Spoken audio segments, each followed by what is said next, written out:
destination, Maritime Harbor. If you've been to the port before, you'll definitely have seen the huge lift.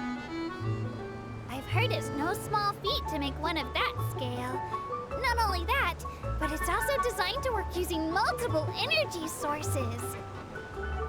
If you know any super rich merchants, that want to build really tall buildings, you can invite them to Fontaine to hire the designers of that lift. Or at least the people they taught their craft to.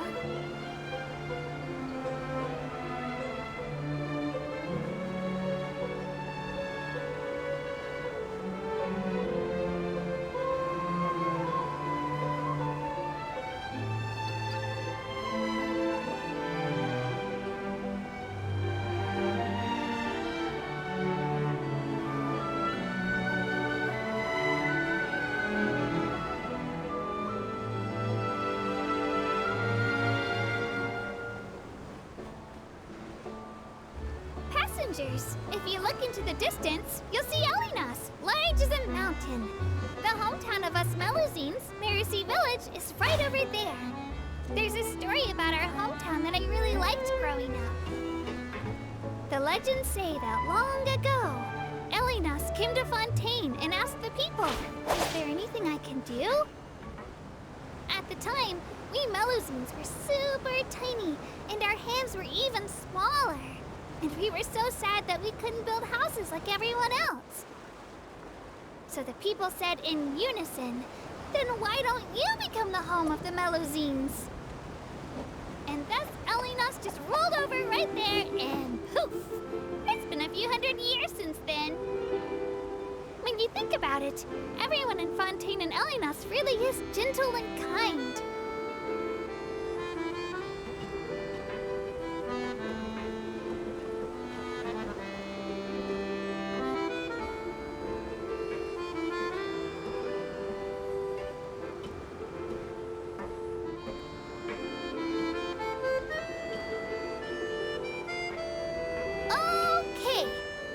Is now passing through Poisson Tunnel. It's said that to deal with the crisis of the Second Diluvian period, some people thought about using the tunnel boring tech to hollow out the mountain and build a city inside. But if the water covered the mountain, wouldn't the people inside suffocate? Or were they going to build a super tall tower to breathe through? A tower like that would need to be super duper huge and really strong. Even with all the engineers and workers in the country, it would take hundreds of years to finish the work. So that plan definitely wouldn't work.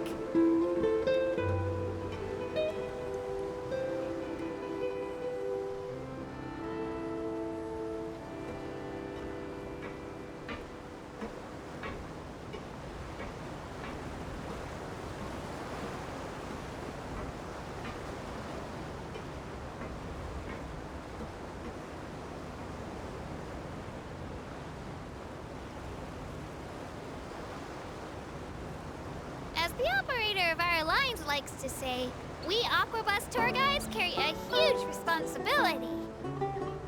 Lots of tourists have no idea which shops are worth going to or what local specialties are worth buying. It's up to us to fill them in. If we tour guides do a good job, then everyone in the court of Fontaine will earn a bunch more mora. It really motivates me when I think of how my work can have a positive influence on other people's lives. Even if there aren't many passengers, and even if I don't actually have that many stories to share, as long as I persist, the results will definitely come with time.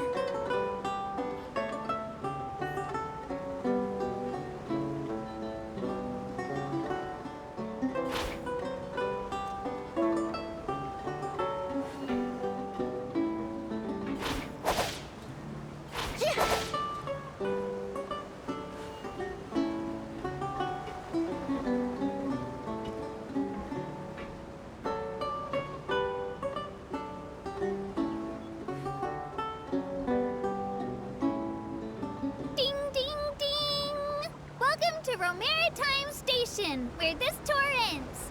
Thank you for riding with us today, and if you have any suggestions or feedback, please write a letter to the tour operator. Sometimes the letters will be forwarded to me, and I'll read every single one carefully. Then, the next time you ride the Clementine line, I'll definitely provide even better commentary. And maybe, if I get enough good ratings, I'll get a bonus. And then I can treat Elfan to a huge meal. Then when you ride the Navia line, you'll meet an even happier Elfan.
Welcome aboard the Clementine line. I am top-rated tour guide Avo at your service.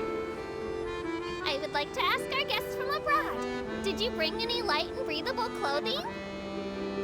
The land of Fontaine is mostly covered by temperate waters, and there's only a minimal temperature difference between day and night. It's relatively warm all year round.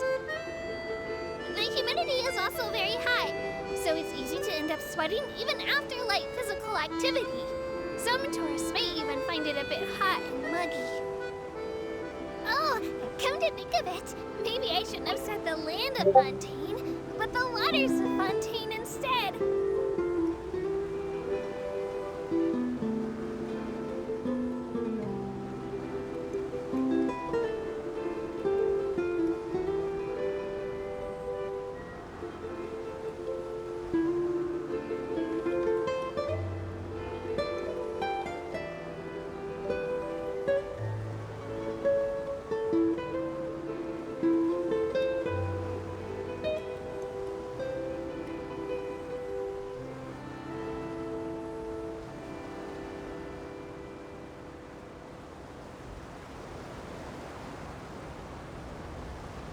Everyone!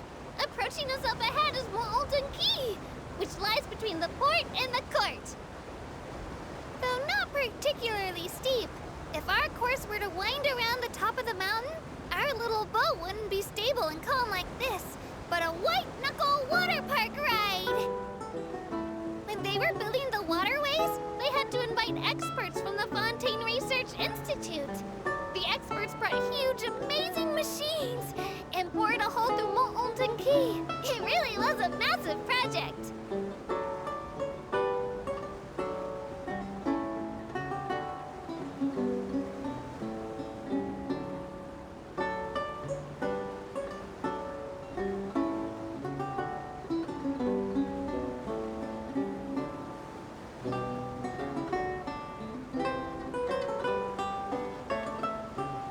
Fontaine has a lot of alabaster-toned buildings, all built with a special type of stone called tear stone.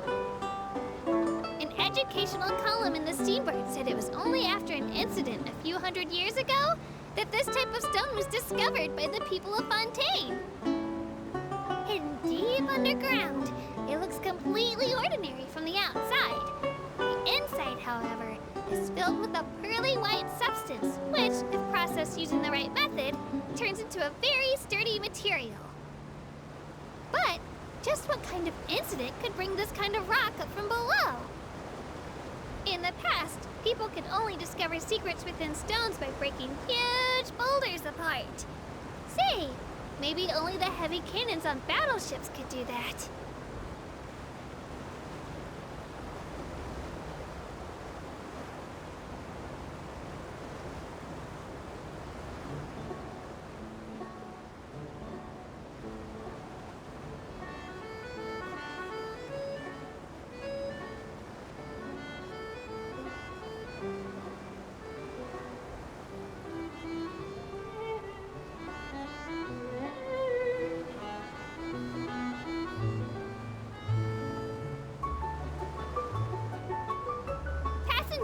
Just to the outside of the track, there's a towering building.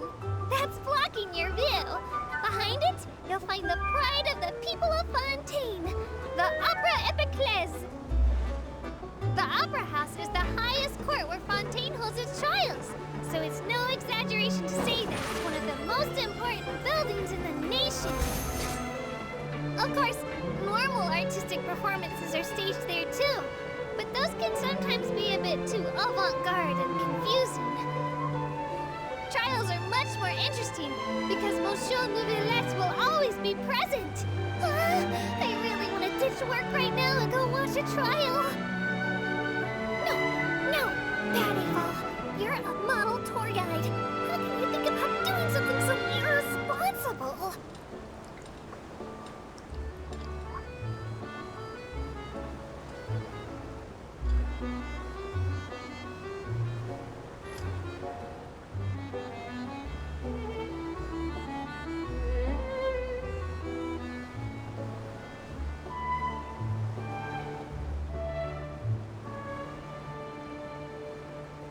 Okay, listen up! We'll be arriving shortly at the final destination of this tour, the Court of Fontaine. Please remember to bring your personal belongings with you and mind the gap between the deck and platform as you disembark. I've heard that in some nations, the locals will make special hand gestures to convey their best wishes to the passengers. But we Melusines don't have any traditions like that. However, some Melusines will doff their hats in the direction of Elinas. Or if they don't have a hat, they'll show their regards with their eyes. I hope to see you